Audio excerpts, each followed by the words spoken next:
Hi, I'm very excited to bring you The Very Hungry Caterpillar. It's such a wonderful book. I'm excited to be celebrating its 50th anniversary, and I've been using this book for many years to use for teaching about read-alouds and what classroom libraries are used for, and so I thought I'd take this opportunity to celebrate the 50th anniversary, do a read-aloud, and talk to you about why I think it's such a great read-aloud and book. So first off, we'll get rid of the dust jacket here, and we'll go ahead and read The Very Hungry Caterpillar by Eric Carle. Aren't these pretty end papers? The Very Hungry Caterpillar by Eric Carle, Philomel Books. Now this copy was signed. This is my special copy that was signed by Eric Carle. And if you enter our contest, you could win a copy. I think we've got some signed copies as well. So, for my sister Krista, that's who he wrote the book for. In the light of the moon, a little egg lay on a leaf. Did you see the egg?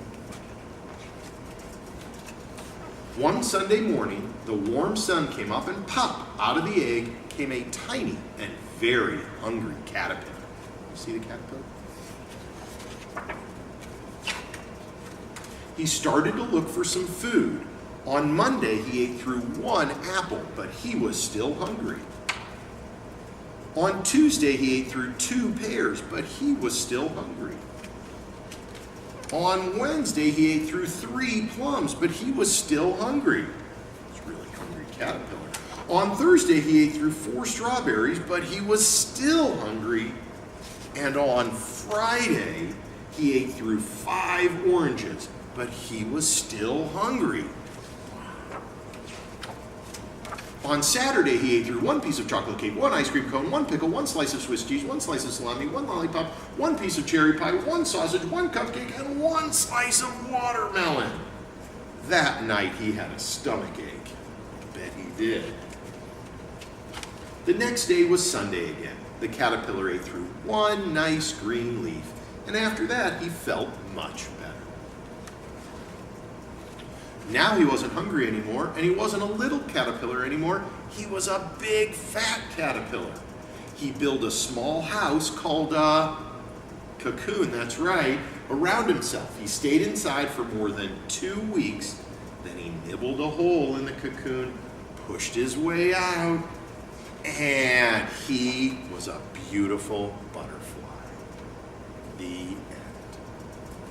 Isn't that a terrific picture book and read aloud? Well, the reason I love it so much is that it's not just interesting for the kids and fun for the kids, and the illustration is wonderful, and the rhythm of the book is wonderful, but what also makes it really terrific is so much that can be learned from it. So what's great about a read aloud, one of the important things is, I always ask the question in my class, like, who is the read aloud written for? Well, it's written for probably that, early childhood, kindergarten, first grade-ish kind of student, but I ask the question, what reading level is it written at?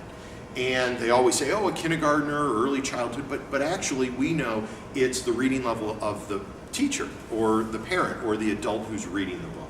And so this book, because it has words like caterpillar and a sentence structure that wouldn't necessarily be good for a kindergartner, the content or the interest is really for early childhood and the early grades. But think about some of the things. It takes us through the days of the week, so the students get to learn that. It takes us through some of the science subjects. I mean, here it is. We're talking about going from an egg to a caterpillar to a cocoon and to a butterfly. So learning about a lot more, and that's what's so special about a read aloud, is that if it can be entertaining for the students and show an engagement and a love for reading, that's one thing, but if it can help them learn something else, and that's what classroom libraries do, and that's what really good books do, is that you take away a lot more than just a few minutes of an entertaining book, that if you can really get a lot more out of it, and I think this book does, and I think that's one of the reasons why it's lasted 50 years. So a happy birthday to The Very Hungry Caterpillar.